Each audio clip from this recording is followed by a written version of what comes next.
Menurut saya itu bukan kriminalisasi, itu kan proses penegakan hukum. Kalau proses penegakan hukum ya harus ditegakkan siapa saja yang melakukan penyimpangan. Jadi ingin saya sampaikan, jikalau nanti, jikalau saya masuk diperiksa, saya tidak keluar lagi, berarti saya telah ditahan, berarti saya telah dipenjara.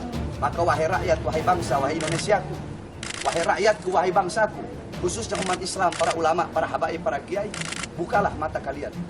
Bahwasanya teruslah berjuang. Jangan sampai karena ada kasus hukum, terus yang disampaikan adalah kriminalisasi ulama. Andaikan, jikalau nanti saya ditahan, jikalau nanti saya tidak keluar dari ruangan atau saya dipenjara, maka sedikit saya sampaikan bahwasanya berarti ini adalah bentuk bahwasanya keadilan dan demokrasi sudah mati di negara kesatuan Republik Indonesia kita. Sebab kenapa? Saya dilaporkan secepat kilat. Sedangkan masih banyak para penista-penista Allah, penista-penista agama dilaporkan, tapi tidak diproses sama sekali. Ya, jadi kita sudah menerima surat yang bersangkutan melalui pengacaranya atau kuasa hukumnya siang ini.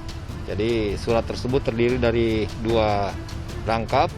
Pertama, surat jaminan dari seseorang inisial A, kemudian surat permohonan penangguhan penahanan dari tim kuasa hukumnya. Ini jelas karena pertama surat ini baru diterima, nanti kita serahkan ke penyidik untuk melakukan pertimbangan. Karena melihat dari proses perkara, ini kan memang membutuhkan kelengkapan penyelesaian administrasinya. Dapat dijadikan dasar untuk menetapkan seseorang menjadi tersangka. Dengan demikian, penyidik telah dapat meningkatkan status hukum saudara BS dan saudara PR menjadi tersangka.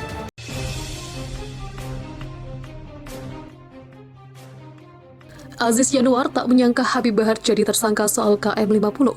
Polisi sebelumnya menyatakan bahwa proses hukum terhadap Bahar Smith itu berdasarkan adanya laporan kepolisian bernomor B6354-12-2021-SPKT PMJ 2021.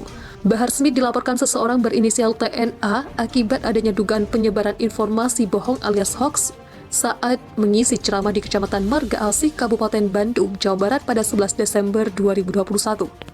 Kuasa hukum Bahar, Aziz Yanuar, dalam channel YouTube Refli Harun yang diunggah Selasa 4 Januari 2022 mengatakan salah satu isi materi yang disinggung dalam proses pemeriksaan adalah pernyataan kliennya atas peristiwa penembakan Laskar FPI di KM 50 Tol Jakarta Cikampek.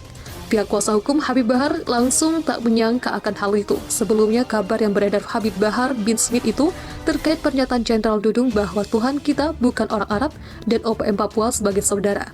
Sebelumnya, tim kuasa hukum Habib Bahar bin Smith telah membuat transkrip yang memiliki potensi menimbulkan masalah. Artinya di situ kan banyak kata-kata apapun sebenarnya kalau kita misalnya mau cari celah dan kita mau kejar secara hukum, pasti ada celah. Dan di situ saya bilang ini angelnya banyak sebenarnya. Jadi bukan berkutat sama itu aja, ujar Aziz. Selain itu, Aziz juga mengatakan ketika pemeriksaan tidak ada pertanyaan yang signifikan terkait dengan Jenderal Dudung dan OPM. Namun ketika menyinggung Habib Rizik Syihab dan KM50, Aziz menyebut pihak kepolisian lebih intens dalam melakukan pembahasan.